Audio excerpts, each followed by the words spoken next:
Good morning. Hello, everyone. We hope you are having a great day today. This is the sixth and final episode of the podcast package bundle that you purchased, and we thank you for that. This has been a journey to get to this point, and we are excited to share with you some final thoughts and then introduce the Addiction Warrior Coaching Breaking the Chains process to you. So, with that said, if you've been with us for all these episodes, we started with really identifying those signs of denial and really understanding that, hey, I may have a problem here, and going through that. We also shared some great tips and strategies that Susan has utilized in terms of early sobriety and starting to build that momentum going. Then we got into the health benefits of just living a sober life and the benefits of feeling better, thinking better, reacting better. We got into some additional strategies for distracting yourself, replacing those habits that you had with healthy habits to still keep that dopamine flowing in your brain. Remember, we had a conversation about the brain chemicals. Then last episode, we talked about the benefits of sobriety, which are so many, but we really hit on some key ones that I think resonate with a lot of you. So this episode, what we really want to talk about first is everyone at some point is going to have a recurrence. It's a marathon recovery. It's not a sprint. And Susan had 3 rock bottoms before she was able to dig her heels in and say, okay, enough. I'm ready to make a change. It's fascinating when you look at all the data is a little bit different, but generally speaking, people that are starting out in recovery, 40 to 60% will have a recurrence within 30 days. Almost 85% will actually have a recurrence within the first year. So I say that to say that you're not alone. It's a long process. And it's not how many times you get knocked down, but how many times you get up and keep moving forward. That first year is so hard because of the dealing with the stress, because your addictive behavior of choice was how you dealt with the stress, how you dealt with the work stress, the relationship stress. Yes. Not wanting to feel those negative and uncomfortable emotions. That was one thing Susan said so early on, was you have to get used to feeling again. And Yeah. it's painful. Well, and typically by the time you quit drinking, the only thing you've got actually is the pain you were trying to avoid all along. So the bottom line is that you are never going to be able to avoid pain and suffering. You just have to choose which things you're going to be willing to go through some pain and suffering for. Exactly. And that actually goes back to a great saying that Susan had in the last episode, which was having better problems. Having better problems, right. Because now you're going to be equipped to handle those challenges better. Not to say that you're not going to have challenges, but you handle them better, and you handle them in a more appropriate way. Well, or as the example, your problem will go to meeting a deadline for your dream job as opposed to worrying about, failing a urine screen. Like, both of those are problems, but they're on opposite ends of the spectrum in terms of there's good stress and bad stress. Absolutely.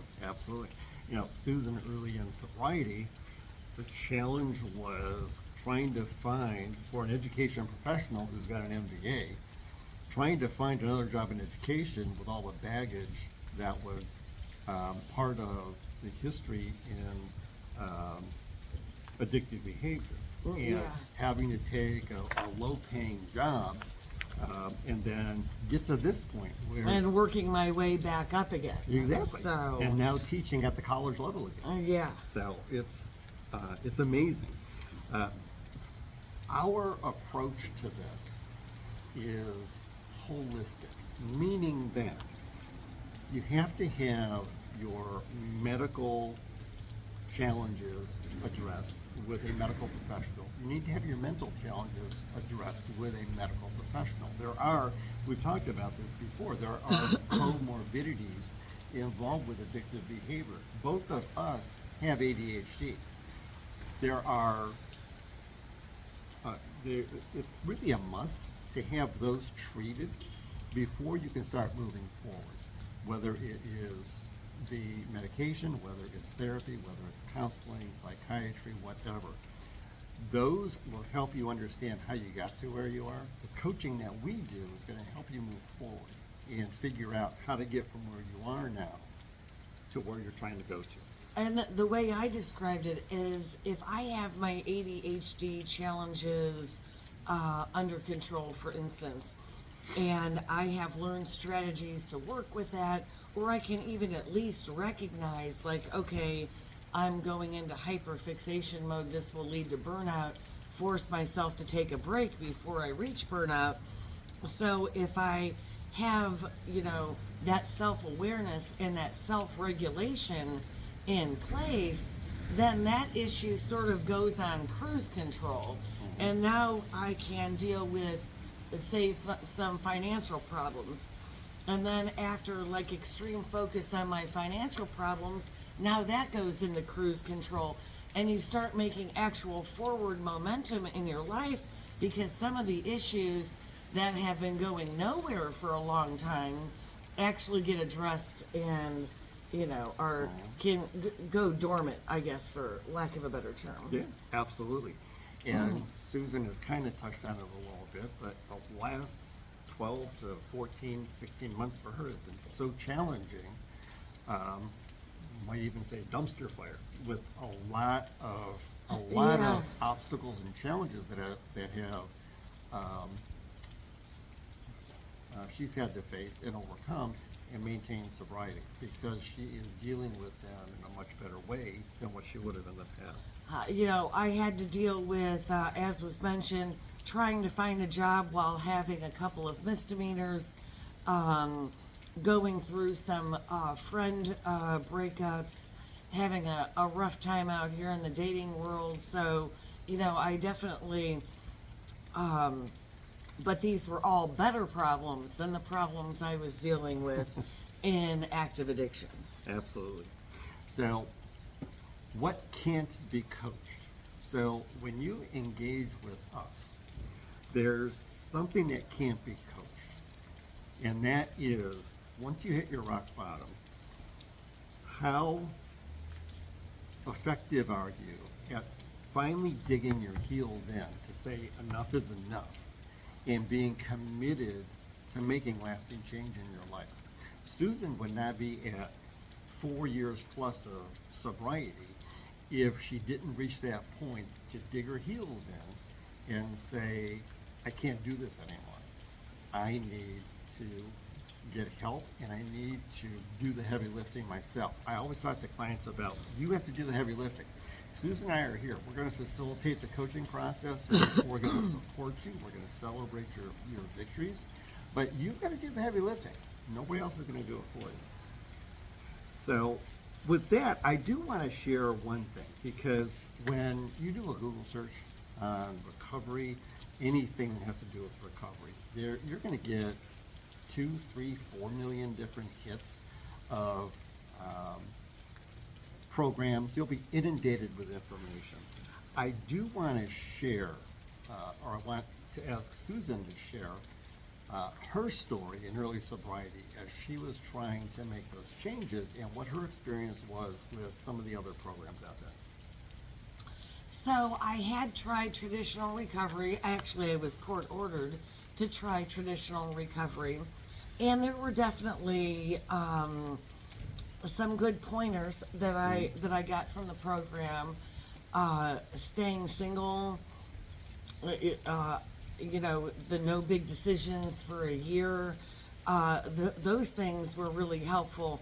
However, the two biggest problems that I had with it was, one, it wasn't holistic. I had sponsors that really minimized my need for medication, that they felt, that bipolar medication could be a crutch, which is, you wouldn't say that about insulin if you had diabetes.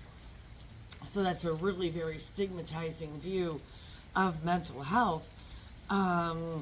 But the other thing is the meetings, typically all you really did was beat yourself up about all the terrible things you did in active addiction. And I didn't feel that a guilt and shame based program was sustainable for me. It would actually have me feeling so bad about myself that it could contribute to a recurrence. So, and also the pandemic was starting, so all of the meetings were more or less Zoom meetings anyway, so I wasn't really getting the connection that I was looking for anyways. So that led to or increased the level of isolation you felt. Yeah. Because you were losing some friendships that had to not move forward. Yeah. Then you weren't having personal contact because everything was on Zoom. Yeah. So, and I would just like to say, I know a lot of people may be resistant because they're not used to, maybe paying for a coaching program like this when there are traditional programs that are free. But I would just like to say that you need to believe that you are worth the investment. As they say, you get what you pay for, and what you are getting with us is lived experience. We also have been educated in coaching, and we've literally written a book on how to help you succeed. So I think we, while we might not be, top level experts, we definitely are bringing something to the table that you are not going to get in a free, church program. And you need to believe that you're worth the investment. Yeah, absolutely. Absolutely. Because what we are trying to do is really, plain and simple, help you live the life that you deserve to live. And realistically, how much would I have spent on our initial engagement, our initial coaching engagement? A few $100s, but my point is I've now saved over $50,000 by staying sober. Yeah. So talk about a program that actually pays for itself. It does. And when Susan's talking about those numbers, we're not going to talk numbers right now, but Susan and I connected early as I was developing this. So Susan actually went through this kind of in 3 different pieces over the course of a year or so, and now it's actually a process, and that's why we're working together, because Susan was a guinea pig, if you want to think about it that way, but it resonated with her. Yeah. So so let's talk about what we call addiction warrior coaching and breaking the chains. So there are really, the philosophy is working from the inside out. So one of those is doing a character skills assessment. It's called Values in Action. It's a great assessment that a company put together, and for 2 reasons. Number one, it gives you that self-awareness of how you're wired, and there were some eye-opening results that Susan found in the first one that we did. The second one that we did a year into it, this is the other reason why I like this assessment. We actually looked and tracked Susan's progress across 24 different personality characteristics. And there were significant changes in terms of perseverance, regulation, some of these other things that are very frequent challengers for someone who's dealing with addictive behavior. And when the book comes out, the book is actually called From Nada to Product. It is Susan's memoir. I added a little bit to it in terms of the coaching aspects of it, but it is Susan's memoir. And that should be out by the time you are seeing these episodes. So you work from the inside out with the self-awareness. That's the first part of the process. The second part of the process is taking a real deep dive into where you're focused. A lot of times when you're in addictive behavior, the focus is on what you have, which is stress, anxiety, negative thoughts, negative relationships. All that stuff is fueling the addictive behavior. What we try to do is help you focus on where you're trying to get to, not what you have, but what you're trying to get to. That's 2A in the process. 2B is the how you're relating. So the relating, actually I'm going to call that number 3. So where you're focused, where you're relating, how are you relating to yourself and those around you. So we're going to talk a lot about being in victim mode, and some of you may relate to that.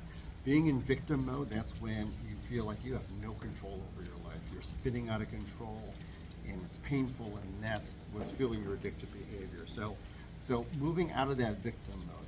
Also, how you see other people around you and how you're relating to those other people around you. If you're looking at them as the reason for the addictive behavior. Maybe it's a boss that is just a complete jerk. Maybe it's a family member that you can never please. Maybe it's whatever it is. Maybe it's trauma from your childhood caused by a family member. So how you're relating, we start working on building that up and improving that. Lastly is, or step 4 I should say, is taking action. You're going to go through this process and you're going to figure out, we're going to collaborate with you, but you're going to figure out what actions you need to start taking to start moving forward. We're going to equip you in stages 1 through 3 to get this to this point. Stage 4, you're going to start putting your plans together. The 5th part of it, and this is required in terms of what we do, and that's the accountability portion of it. So when you work with us, you have to commit to either a 6-month or a 1-year coaching engagement. That is where you are going to really reinforce what you've been learning and applying what you've been learning. And we will be there to celebrate your wins, and we're going to be there to challenge you when maybe you haven't completed a commitment that you had. So, what are your thoughts about? You went through it. Now it was piecemeal, but you went through it. So, what are your thoughts about it? Well, it clearly worked a lot better for me than traditional recovery. I on December 9th will be celebrating 4 years of recovery. My life has changed dramatically. I moved away from my hometown. I have 2 books coming out at the end of this year. As Joe mentioned, I'm now teaching at the college level. I'm on the board of directors for a nonprofit. So there's just, I have completely changed my relationship with money, and in doing so, shed any sort of materialism or consumerism that I used to have, which was all unsustainable dopamine. So my value system has completely changed. And one thing that I guess I wouldn't have realized is you won't realize how little you know about yourself until you start this process.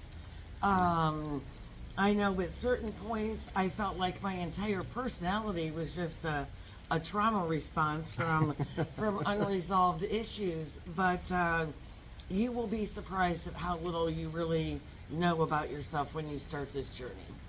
So that I want to tee this up for Susan. So you're going to start seeing on Susan's TikTok, Silver Queen of Hearts, and then I'm going to have my TikTok as well, Coach Joe Pan, Pann, the 12 gifts of Christmas, or 12 gifts of sobriety. And what I'm going to tee up for Susan is, Susan made this comment a long time ago, but it's stuck, and it really is good.